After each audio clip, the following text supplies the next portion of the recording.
Hi అండి. ఇవాళ మా ఇంట్లో లంచ్ స్పెషల్స్ చికెన్ గుండెకాయ, కద్దు కీర్, ఇంకా చూయించు ఇంకేమున్నాయి, పొద్దునొండిన అన్నం, చల్లన్నం,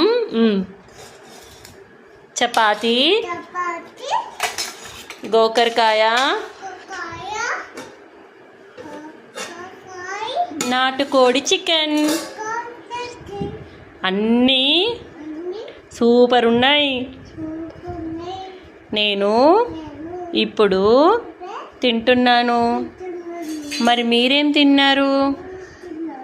కమెంట్ చేయండి. Okay, bye bye.